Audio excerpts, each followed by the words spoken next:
La deuxième session du Conseil départemental de concertation et de coordination du département de Lomé s'est tenue ce jeudi 6 novembre 2025 à la salle de conférence Hubert Koudoukou-Maga à Porto Novo. Cadres préfectoraux, maires des communes de Lomé, les adjoints au maire, présidents de commissions permanentes ainsi que les cadres exécutifs des communes de Lomé ont répondu présents à ce rendez-vous statutaire. À l'entame, le préfet de Lomé précise les dispositions qui régissent cette instance. Au-delà d'un simple cadre institutionnel, le CDCC est un creuset d'échanges indispensable qui joue un rôle clé dans la gouvernance locale.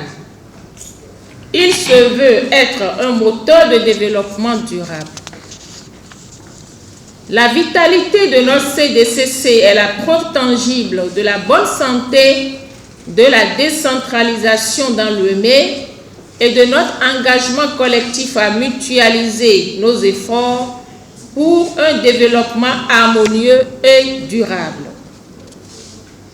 Comme vous le savez, notre première session ordinaire, tenue le mardi 18 février 2025, fut un moment crucial de planification. Aujourd'hui, nous nous retrouvons pour valider les acquis et tracer les prochaines étapes dans un climat de complémentarité. À cet égard, le premier point à l'ordre du jour de cette session concerne la lecture, l'amendement et l'adoption du compte rendu de la première session. Je vous exhorte à l'examen rigoureux de ce document, car il constitue la mémoire institutionnelle de nos résolutions. Ensuite, les différents points inscrits à l'ordre du jour ont été mentionnés à l'entame de cette rencontre. Le deuxième point est relatif à une communication sur l'état d'avancement du projet de développement des infrastructures agricoles et de désenclavement de la basse et moyenne vallée de Lomé au 31 octobre 2025, qui sera présenté par le spécialiste suivi, évaluation et capitalisation du projet.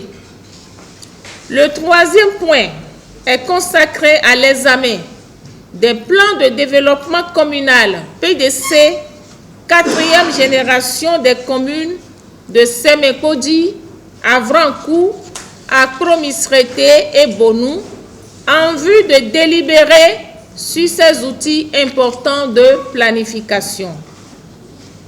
Le quatrième point, par contre, nous offre une opportunité précieuse, celle d'aborder les problèmes spécifiques qui peuvent surgir dans la collaboration quotidienne entre les autorités communales et l'autorité de tutelle et certains défis qu'il urge de relever pour la bonne marche des communes du département de Lomé.